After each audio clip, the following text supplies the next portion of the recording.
Hey, history buffs, ever romanticize the past? Imagine living in a grand palace, or perhaps adventuring across vast and tamed lands. Tonight, dim the lights, maybe turn on a gentle fan, and prepare to confront a side of history often left out of the glossy textbooks. We're not talking about kings and queens debating philosophy. We're diving into the raw, unvarnished truth of daily life, the desperate choices, and the iron will that truly shaped empires. Forget the glamour, because what you're about to hear might make you very, very thankful for your modern-day comfort. So, settle in, and let's journey into worlds where survival wasn't a given, and every day was an entrance test. Chapter 1. The Harsh Reality of Imperial China. Let's begin with Imperial China, a civilization admired for its philosophy, art, and bureaucracy, but brutally unforgiving to its people. From the moment you drew your first breath, your life was meticulously mapped out. Society was a rigid pyramid. At the top, the emperor, the son of heaven, a title that offered divine rule, but also divine blame if anything went wrong. Beneath him, scholar officials, brilliant but hunched from a lifetime of memorizing texts for exams that, if failed, meant eternal poverty.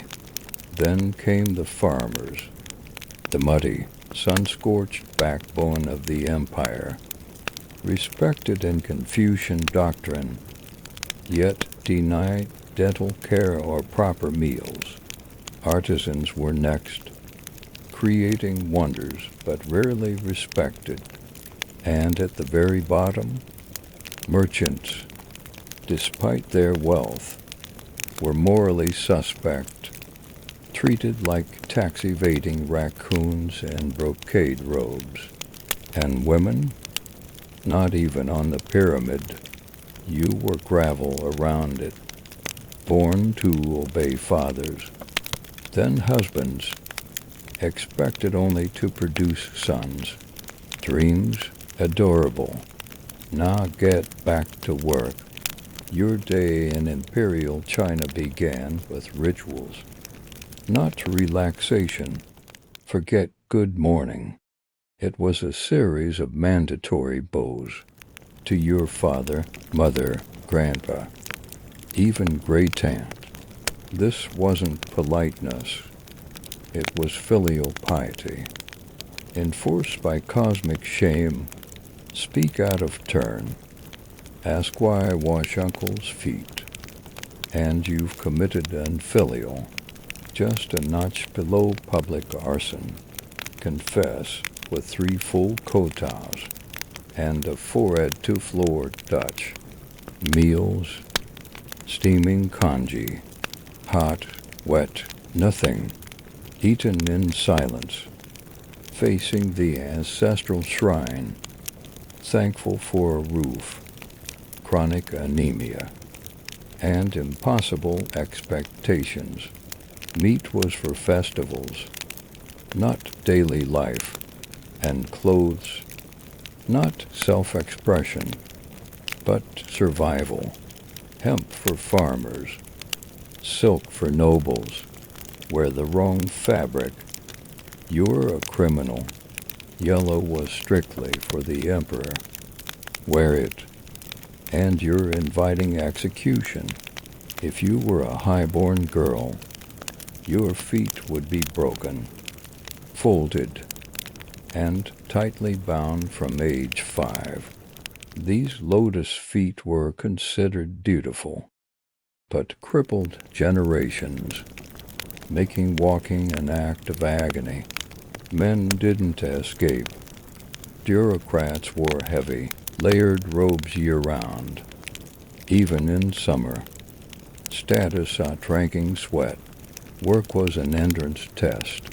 Farmers spent lives bent over rice paddies, swatting mosquitoes the size of small birds, praying landlords wouldn't raise grain taxes. Women worked in fields, cooked, cleaned, spun, wove, raised children, and were still blamed if dinner was late. Rest, that's for nobles. Imperial exams were written torture chambers. Memorize the entire Confucian canon, word for word. Write poetic essays judged on handwriting, not just meaning. One smudge, one edgy metaphor, instant failure, cubicles the size of coffins.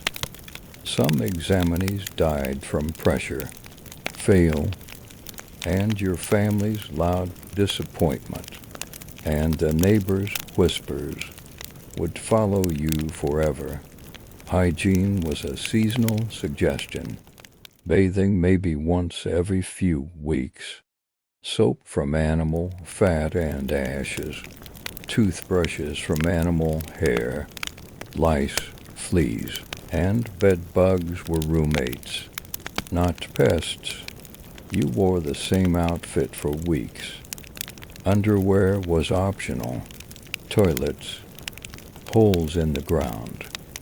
Functional in the same way a haunted well is functional.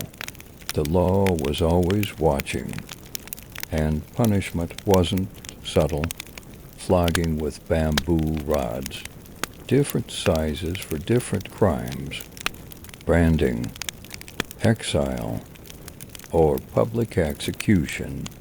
Torture wasn't an exception.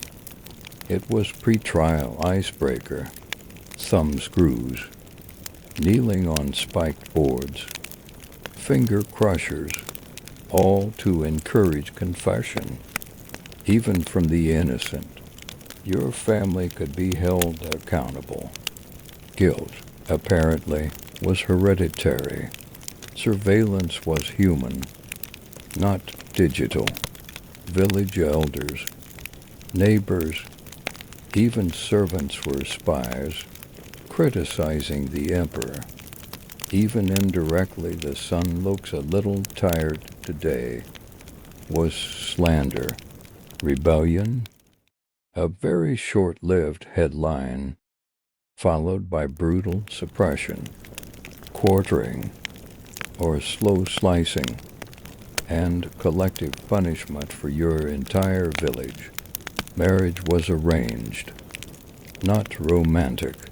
Parents decided your fate. For women, it was a polite kidnapping, expected to produce male heirs and obey. Divorce was social suicide.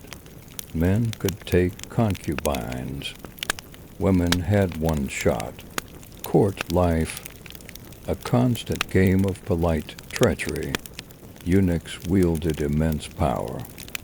And the only thing more cutthroat than court life was actual throat cutting, which also happened a lot.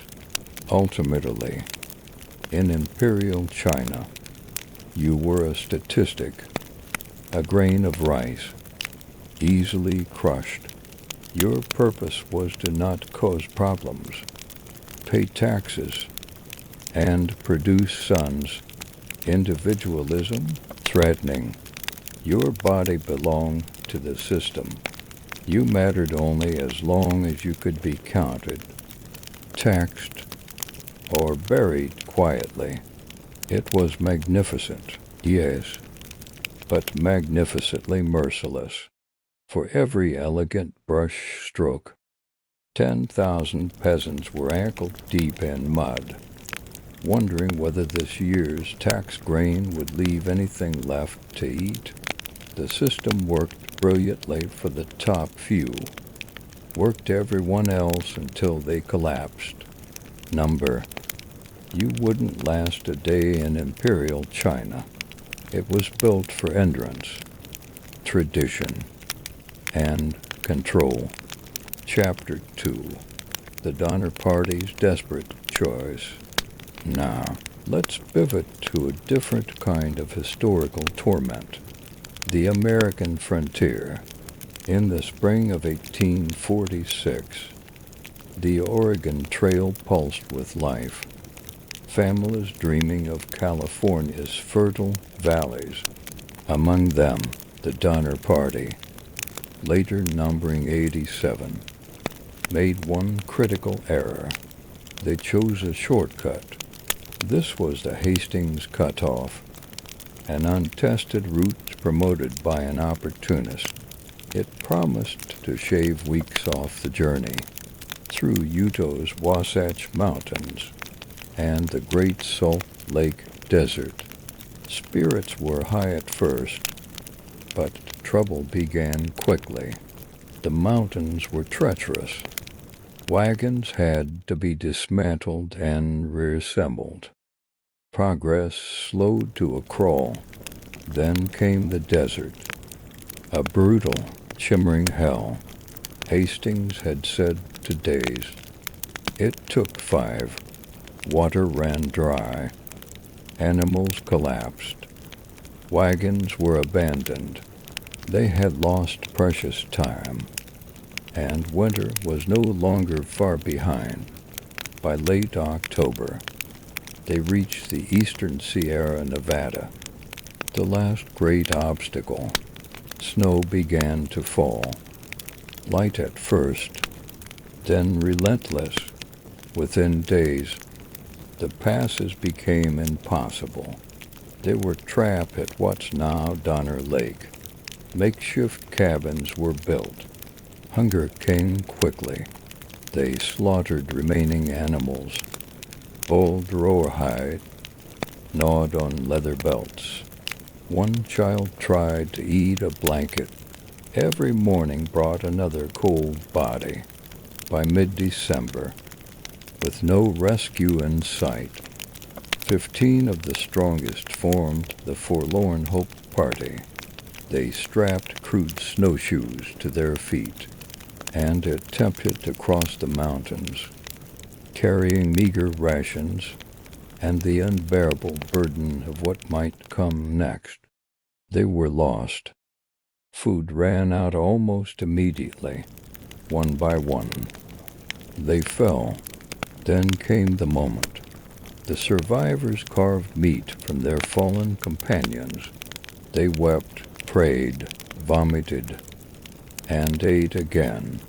It wasn't savagery. It was calculus.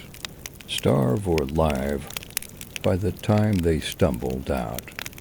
Only 7 had survived. They brought news. Dozens were still alive, starving, freezing, waiting. California woke up. Rescue parties were organized. What they found at Donner Lake in February 1847 was a graveyard, cabins half buried, people too weak to stand, frozen bodies stacked like firewood. The smell spoke of what had happened. Rescuers brought supplies, but not enough. They chose children first, the smallest, the lightest. Parents stayed behind, watching strangers carry away their children, unsure if they'd ever see them again. The truth leaked out. Not just starvation, but cannibalism. Some even whispered murder. The names were kept quiet, the rumors louder. James Reed vanished early, returned as a rescuer, and found his wife and children alive. George Donner lay dying. His wife, Tamsin, refused to leave him and perished. News spread like wildfire, twisting with each retelling. Cannibal horror of the Sierra. It was a national reckoning. staining the westward expansion myth. Journalists fixated on every ghastly detail. Survivors were caught between fame and shame. The government brushed it aside as an unfortunate tragedy. The name Donner became a cautionary tale. Don't take shortcuts. Don't stray from the trail, or you might end up like them. But beneath the horror lingered questions about survival, morality, and how thin the veneer of civilization truly is. The survivors returned as walking ghosts, haunted by what they'd seen and done. Some tried to disappear. Others couldn't stop talking. They had stared into the void of desperation and made choices most people pray they'll never face. Survival isn't always clean, not always noble. Sometimes it just means living with what you had to become. The lake where they suffered is now Donner Lake, a postcard of natural beauty that hums with unease. It's a monument to endurance, to tragedy, to the thin line between civilization and survival. It says nothing of cannibalism, but the story persists. It asks, what would you have done? Chapter 3. Wu Zetian, the empress who defied history. From the brutality of survival, let's turn to the audacity of power. Meet Wu Zetian, China's only female emperor, a woman who didn't just break the rules, but rewrote history itself. Born in 624 CE, not into royalty, but into ambition wrapped in silk. Her father, a wealthy timber merchant, provided tutors and books. A radical idea for a girl, Wu studied politics, history, and literature, imagining herself among powerful men. At 1-4, her wit and beauty caught Emperor Taizong's eye, and she became a low-ranking concubine. But Wu had no intention of fading. She watched how power was wielded and lost. Upon Taizong's death, protocol dictated she be sent to a Buddhist convent. Her life effectively over, but she had already entangled herself with Taizong's son, Li Zi, the future Emperor Gaozong, barely a year after entering the convent. Wu returned, not as a cast-off, but as the emperor's secret consort. Gaozong's wife, Empress Wang, ironically orchestrated Wu's return, hoping to distract him from another rival. She might as well have handed with the keys to the empire. Wu played her new role with chilling grace. She bore the emperor's sons an unmatched advantage. She became his closest advisor, whispering thoughts that rewrote state policy. Some said he was bewitched. Then came the blood. In 654 CE, her infant daughter died under suspicious circumstances. Wu accused Empress Wang, who was swiftly deposed, imprisoned, and eventually mutilated. Wu Zetian was now empress. This wasn't a rise.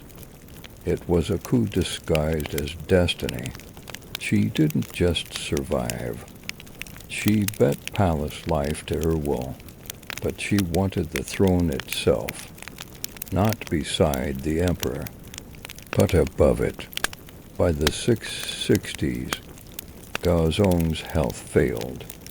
His vision deteriorating, Wu stepped forward as his proxy, issuing edicts, presiding over court. Ministers knew the truth. China was ruled by a woman. She supported Buddhism to justify her political presence, restructured bureaucracy, promoting officials by merit, not bloodline. She was a reformer to some, a social arsonist to others. She planted informants, used secret police. Any opponent was demoted, exiled, or executed. When Gaozong died in 683, her son Zhongzong ascended, but when he showed independence, Wu demoted him and installed another son, Rizong, easier to control. Behind the throne, she ruled absolutely as regent. In 690 CE, Wu cast aside the veil. She declared the end of the Tang dynasty and announced the birth of the Zhou dynasty. She was no longer Empress Dowager Wu, but Huangdi Wu Zetian, China's first and only female emperor. Scholars recalled, citing Confucian texts, that Wu had rewritten the rules. She surrounded herself with loyalists, crushed dissent, and leveraged Buddhism, even having a scripture discovered proclaiming a woman would one day rule the world and bring peace. Conveniently, that woman was her. She governed with a mixture of steel and silk. She strengthened civil service exams, implemented agricultural reforms, and maintained a stable, prosperous empire, but her power came with a price. A secret police network, vanished critics, rumors of torture. She ruled with an iron grace, wearing the dragon robe, issuing decrees under her own name. For 15 years, she was the most powerful person in China. By the early 700s, in her 70s, her body grew frail, but her mind remained sharp. Her reliance on favorites, the Zheng brothers, became a source of ridicule. In 705 CE, a swift coup forced her to abdicate, restoring her son Zhongzong. She died later that year. Her name was quietly removed from official histories. The Tang dynasty erased her as thoroughly as they could. But history is difficult to silence. Poets and scholars argued about her, usurper or visionary, tyrant or reformer, murderer or savior. Her accomplishments were undeniable, elevating Buddhism, reforming civil service, defending borders, maintaining stability. For women, her reign was a brief, radiant constellation. In a dark sky of subjugation, she appointed women, funded female education, offered unprecedented access to power. Confucian historians painted her as a monster in makeup, but modern historians balance the scales, recognizing her as one of China's most effective rulers. Male or female, she broke every rule the empire tried to write for her. For 15 years, she didn't just defy history, she became it. She remodeled the Tang dynasty. She ruled in a time that said she should be silent, conquered a system built to crush her, and in the ashes of her erasure, her name still burns, quiet, powerful, and unforgettable. Chapter 4. the unsung paths, roads of empire. Finally, let's explore the unsung heroes of ancient empires, their roads. A road wasn't just a convenience. It was a declaration of power. An empire in motion. It allowed troops to move fast, taxes to be collected, and goods to flow, reminding everyone that civilization had reach. Whoever built the path controlled the flow. The Romans perfected this as an imperial instrument. Their roads were the bones of an empire. Over 50,000 miles of stone paved, expertly drained, and arrow-straight roads connected Britain to Egypt, making the empire feel smaller, faster, and more manageable. Built in layers large stones, crushed stone, sand, gravel, and interlocking slabs, they withstood centuries. More than just engineering, they had infrastructure, mile markers, rest stops manacins, and a courier system cursus publicus that moved messages at astonishing speed. Roads extended Rome's military muscle and encouraged trade, migration, and the spread of Roman law, language, and architecture. They were arteries pumping culture as well as conquest. While Rome built in stone, the Inca Empire built roads in the sky, stretching over 25,000 miles. Their Chapacon Great Inca Road System tied together one of Earth's most challenging landscapes, deserts, jungles, and mountains soaring past 13,000 feet, all without the wheel or metal tools, radiating from the capital, Cusco. These roads included narrow paths cut into cliffs and rope suspension bridges made of woven grass, rebuilt annually, without wheeled carts. Transport was by foot or llama, but the Inca had chasqui relay runners, sprinting between rest stations, tambos, to deliver messages and fresh goods across the empire within days. These roads were also spiritual, reinforcing imperial order and religious harmony. They stitched it together, one path at a time. Beyond these, other empires also relied on roads. The Achaemenid Persian Empire's Royal Road, commissioned by Darius the Great, was a 1,500-mile engineering triumph.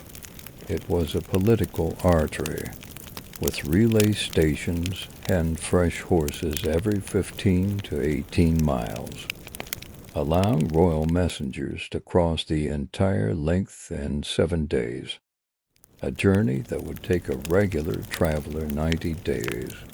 It knit together a multi-ethnic empire, enabling central oversight.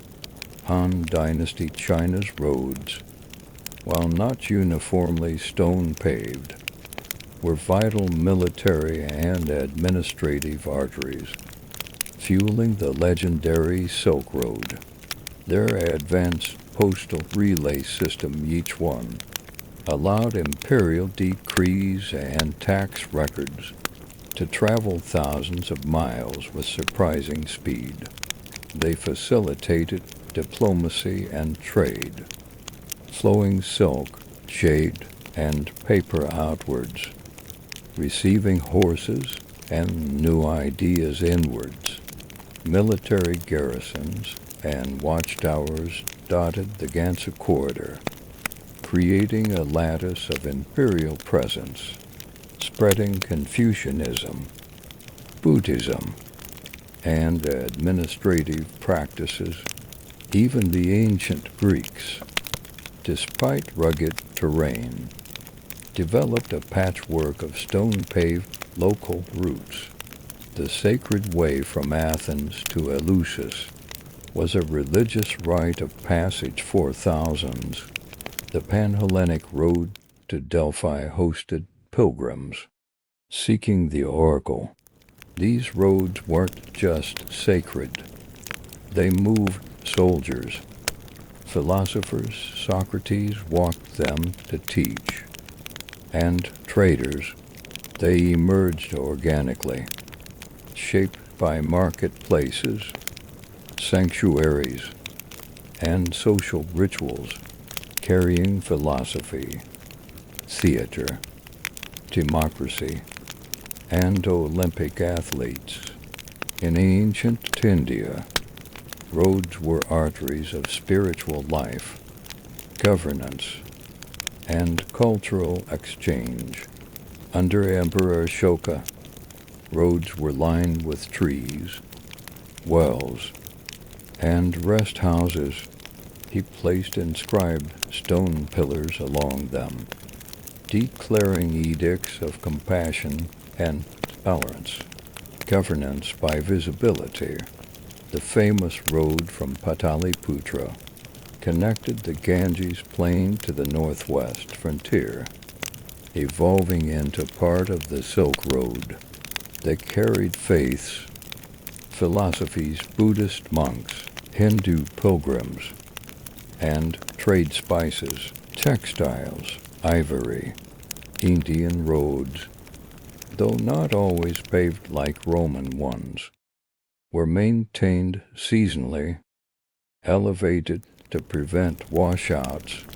What made India's unique was plurality, serving kings, farmers, saints, and scholars, connecting worldviews.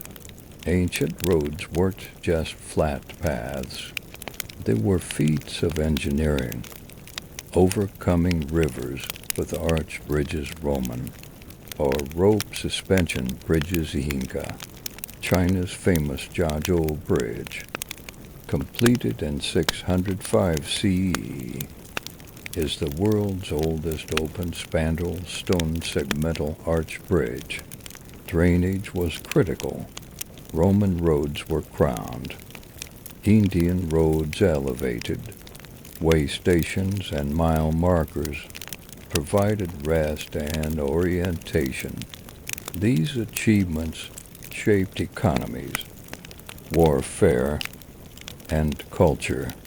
A well-maintained road could mean a city's survival through trade. Ultimately, they were a testament to human ingenuity, adapting and reshaping environments to move people, goods, and ideas throughout history. Ancient roads were the lifelines that allowed empires to thrive, expand, and endure. Roads connected distant cities and remote villages, enabling trade, communication, and cultural exchange that defined civilizations. Empires understood that without efficient roads, armies could not move quickly, governors could not enforce law, and merchants could not prosper. Roads shaped economic hubs, encouraged urban growth, and even influenced the spread of religions and philosophies. The Silk Road, the Roman Via Appia, the Incan Carpacan, all carried more than just goods. They carried ideas and identities. The maintenance of these roads required vast bureaucracies and dedicated labor forces, reflecting the organizational prowess of empires like Rome, Persia, China, and the Incas. Roads became a measure of an empire's reach and stability. When roads were kept in good repair, empires flourished. When neglected, regions drifted into isolation, rebellion, or decline. But roads also symbolize human ambition, the desire to connect, control, and communicate across vast spaces. They show how early engineers and leaders understood geography, not just as a barrier, but as a canvas to reshape. Today, many ancient roads lie beneath modern highways, while others remain as archaeological treasures. They remind us that the infrastructure we often take for granted was once a monumental achievement, paved with sweat, stone, wood, and ingenuity. The legacy of ancient roads is alive in every journey we take, every letter sent, and every trade route that links our globalized world. They are the silent architects of empire, culture, and civilization. Conclusion: from the iron grip of Imperial China to the desperate struggle of the Donner Party and the audacious reign of Wu Zetian and the silent strength of ancient roads, tonight we've peered into the parts of history that demand more than just passive admiration. These stories remind us that human strength is not measured in glory, but in resolve, not in conquest, but in the brutal, terrible choice to keep breathing, even when every comfort, law, and illusion of civilization has been stripped away. They are a testament to how far humanity can be pushed, and what we become when pushed to the brink. In every era, the past whispers, asking us, what would you have done